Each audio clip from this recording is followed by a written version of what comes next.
Buenas noches, bienvenidos a Signo Pesos, la economía al alcance de su pantalla. Estos son los temas claves del día de hoy. ¿En qué casos pueden embargarle su billetera digital? Estas cuentas digitales se han convertido en medios sencillos para realizar pagos y gestionar el dinero de manera eficiente. Aunque se consideran inembargables, hay dos excepciones a esta norma. Eric Rincón, profesor de la Universidad del Rosario, nos explica estos dos casos. El presidente hizo una contrapropuesta sobre los días sin IVA. Luego de que el jefe de Estado objetó la ley que revivía los días sin IVA, ahora dice que podría ser viable, pero limitando los productos que se incluirían en cada una de las jornadas. En minutos les contamos todos los detalles. La movida empresarial de los bancos BBVA y del Banco de Occidente. Estas dos entidades le apuestan al cuidado del medio ambiente a través de nuevos productos de iniciativas en pro de la conservación de los corales y del agua respectivamente. Ya les contamos de qué se trata. Comenzamos esta emisión de Signo Pesos hablando de las billeteras digitales. Estos instrumentos que se han masificado gracias a que son fáciles de usar, a que son inembargables, y aunque todo indica que hay algunas excepciones. Justamente para hablar de este tema nos acompaña esta noche Eric Rincón. Él es profesor de Derecho de Tecnología de la Facultad de Jurisprudencia de la Universidad del Rosario. Buenas noches, profesor, y muchísimas gracias por su compañía. Muchísimas gracias, Daliana. Un saludo para usted y para toda la audiencia. Comencemos hablando justamente de las billeteras digitales. Hoy, de acuerdo con las cifras más recientes en el país, hay cerca de 57,6 millones de estos productos entre todos los colombianos. ¿A este tipo de billeteras puede acceder cualquier persona natural o hay algún limitante respecto a esto, profesor? Cualquier persona natural puede acceder a ese tipo de billeteras. Como usted lo mencionaba, 57, casi 58 millones de billeteras activas, lo cual equivale a una 1.5 billeteras por cada adulto en Colombia. Y pues obviamente este tipo de depósito de bajo monto ha crecido a una tasa del 20% entre el año 2022 y el año 2023, y en comparación con el año de 2024 ha crecido bastante desde la perspectiva de las cuentas de ahorro. Este tipo de billeteras son utilizadas para los denominados depósitos de bajo monto. Profesor Rincón, aunque se habla de que estos son productos que no se embargan, hablemos de las normas. La primera excepción dice que son los créditos alimentarios. ¿En qué consiste y por qué para este caso en específico sí se pueden embargar estos productos, estas billeteras? En efecto, existe una primera excepción a la inembargabilidad de este tipo de billeteras, que es el caso de los créditos alimentarios.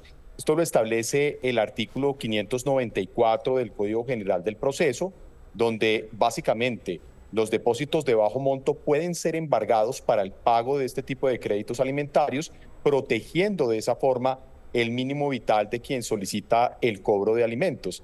Aquí de lo que se trata es de garantizar, obviamente, que las personas que tienen derecho al cobro de alimentos puedan hacerlo, incluso de alguna forma rompiendo ese principio de inembargabilidad. Profesor Rincón, también hay un segundo caso, se trata justamente de los créditos de cooperativas y también de fondos de empleados. ¿Cómo funciona en esta situación en particular también? Bueno, la segunda excepción se refiere a los créditos que son otorgados por cooperativas y por fondos de empleados, donde de acuerdo con el artículo 344 del Código Sustantivo de Trabajo, en el caso de que haya créditos entregados por parte de este tipo de instituciones, tanto cooperativas como fondos de empleados, los depósitos pueden ser embargados para el pago de créditos a favor de tanto cooperativas como de fondos de empleados, aunque el monto del embargo no puede exceder en ningún caso el 50% del valor de lo que se encuentre adeudado. Justamente le quería preguntar por esto, profesor. Usted habla de esos montos que se pueden embargar. Es decir, ¿hay algún límite para yo tener en mis cuentas? Me decía usted que es solo el 50%, pero ¿bajo alguna norma podrían acceder un poco más, digamos, a ese dinero que yo tenga guardado en esa billetera digital? Sí, digámoslo así, que es importante tener en cuenta que el embargo sea proporcional a la deuda, evitando de esa forma que el embargo sea excesivo y que afecte también el mínimo vital de la persona embargada. El deudor puede pedir en cualquier caso una reducción al embargo si considera que la cantidad embargada es desproporcionada en relación con la obligación. Precisamente, profesor Rincón, podríamos hablar quiénes son las autoridades correspondientes para emitir estos procesos de embargo, las entidades financieras directamente o cómo se surte este proceso. Bueno, en ningún caso la entidad financiera de manera directa. Los embargos solamente pueden ser emitidos por jueces de la República, ya sean jueces laborales, civiles o de familia. Normalmente los embargos se producen en procesos ejecutivos o lo que se conoce como procesos de ejecución, según el tipo de obligación de que se trate. Una vez la entidad financiera recibe la orden de embargo, debe congelar los respectivos recursos existentes en las cuentas del deudor y si éste no levanta el embargo en el tiempo previsto, la entidad consignará los fondos embargados en la cuenta indicada por la autoridad que está ejecutando el respectivo embargo. Profesor Rincón, usted ya mencionaba algunas de las alternativas a las que pueden acudir todos los deudores. Hay otras más para proteger estos bienes durante el proceso de estos embargos. ¿A qué otra opción pueden acudir todos los deudores que de pronto se encuentren en este momento en un proceso de embargo de sus billeteras digitales? Es recomendable que el deudor mantenga siempre una comunicación constante con el juez y presente las pruebas que justifiquen una solicitud de reducción o levantamiento del embargo. En algunos casos incluso es posible negociar un plan de pagos con la persona con la que se tiene la deuda, es decir, con el acreedor, para resolver de esa forma la deuda, es decir, para sanear la deuda sin necesidad de ejecutar el embargo. Profesor Rincón, ¿cómo funcionaría la alternativa a la que usted inicialmente hace un par de preguntas hizo alusión? Y es el caso de que yo como deudora y que esté en un proceso de embargo, yo sienta que es desproporcional lo que me van a embargar. ¿Qué puede hacer ahí el deudor? Bueno, el deudor en ese caso lo que puede hacer es básicamente solicitar directamente a través de una comunicación directa con el juez la reducción del embargo si considera que esa cantidad embargada es desproporcionada y de esa forma, pues obviamente hacer la solicitud ante la autoridad judicial, quien procederá a examinar las condiciones bajo las cuales el embargo puede ser proporcional y de esa forma pues ajustar el monto a embargar dentro de la respectiva billetera. Todas las entidades financieras, digamos, en los casos puntuales de los créditos alimentarios y también de los créditos que hay en las cooperativas y en los fondos de empleados, ¿pueden acudir automáticamente al fondo de empleado o cómo se debe surtir ese proceso para llegar justamente al embargo de uno de los deudores? Bueno, en cualquier caso hay que iniciar un proceso judicial. Como les decía anteriormente, el tema de los embargos se surte a partir de un proceso que tiene que iniciar ante una autoridad judicial. Esta autoridad judicial puede ser o bien sea un juez laboral porque hay algún tipo de obligación de ese tipo, o un juez civil en el caso de deudas que se tengan con entidades financieras o en alguna relación contractual, o el juez de familia en caso de que lo que haya de por medio es una relación familiar, como puede ocurrir con los denominados créditos alimentarios. Son estas las autoridades judiciales que están encargadas de proceder con o que pueden llegar a emitir un embargo sobre las cuentas o los depósitos simplificados que se encuentran vinculados a las billeteras digitales. La entidad financiera lo único que hace es recibir la orden de embargo y proceder a congelar los recursos existentes en las cuentas de los deudores, pero no puede hacerlo a mutuo propio o de manera oficiosa, sino que será siempre a partir de la orden que emita un juez de la República. Profesor Eric Rincón, profesor de la Facultad de Jurisprudencia de la Universidad del Rosario, muchas gracias por su explicación, todo acerca de las billeteras digitales y de los casos puntuales en los que podemos ser embargados con estos productos. Muy amable por su tiempo. Muchas gracias a ustedes.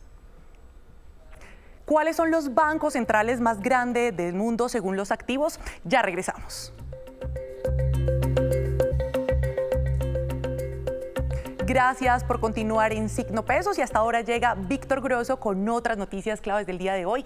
Una contrapropuesta del presidente Gustavo Petro acerca del día sin IVA. Cuéntenos en qué consiste. Daliana, muy buenas noches televidentes. Bueno, hace un par de días nos acostamos con los 3 días sin IVA prácticamente enterrados porque el gobierno, digamos que no aprobó, no avaló este proyecto que había sido aprobado por el Congreso de la República, y hoy amanecemos con los 3 días sin IVA o con los días sin IVA en Colombia, tratando de resucitar nuevamente porque el gobierno, el propio presidente Gustavo Petro, está lanzándole un salvavidas a este proyecto. Este proyecto es de origen parlamentario, es decir, unos congresistas de la oposición lo tramitaron en el Congreso de la República, pero nunca tuvo el aval fiscal ni el apoyo del gobierno nacional, que al final, pues digamos, rechazó la propuesta. Pero hoy el presidente Gustavo Petro dice, mire, yo estaría dispuesto a apoyar, a revivir los días sin IVA, siempre y cuando tengamos en cuenta este listado de productos, un listado de productos diferentes a los que habían sido contemplados por estos congresistas. Y se los voy a resumir aquí, Daliana. La propuesta o contrapropuesta del presidente Petro es la siguiente: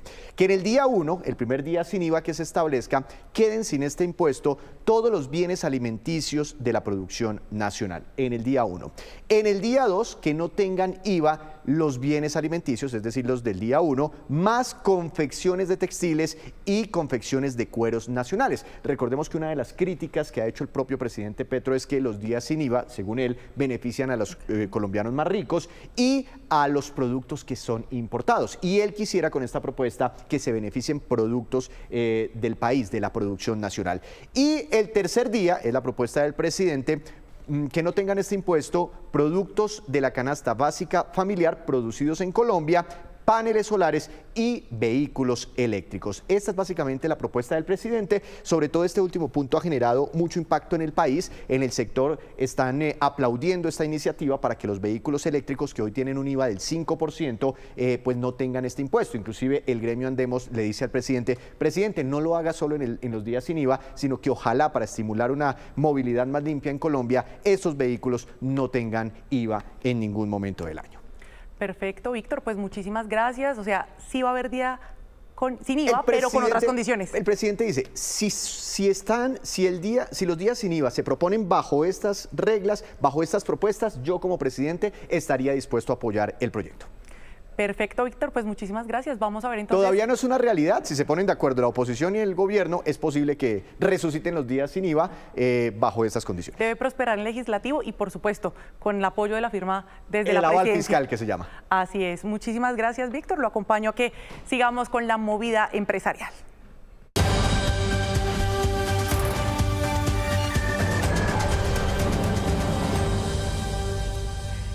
En la movida empresarial de hoy les traigo noticias del BBVA y también del Banco de Occidente. El tema se trata de la apuesta de estas dos entidades financieras por la sostenibilidad. Comencemos hablando del BBVA, una entidad que recientemente lanzó la tarjeta de crédito Coral, esto con el fin de aportar un porcentaje de la facturación a la conservación y a la restauración de los corales. Esta entidad proyecta que en 5 años cerca de 40.000 colombianos tengan este producto. Veamos.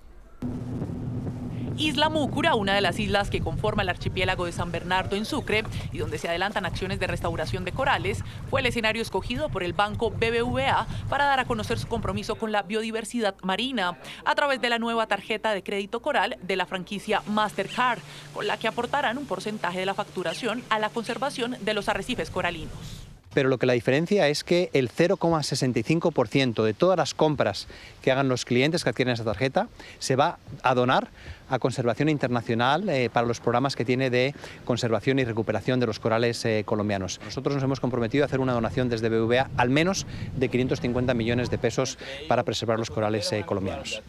Por su parte, Conservación Internacional garantizará que los recursos lleguen a las zonas y comunidades que salvaguardan este ecosistema. Se construirán unas guarderías en las que se cultivan y restauran arrecifes de coral. La organización celebra esta alianza y el logro de sembrar más de 1 millón de corales, trabajo que venían adelantando desde 2021.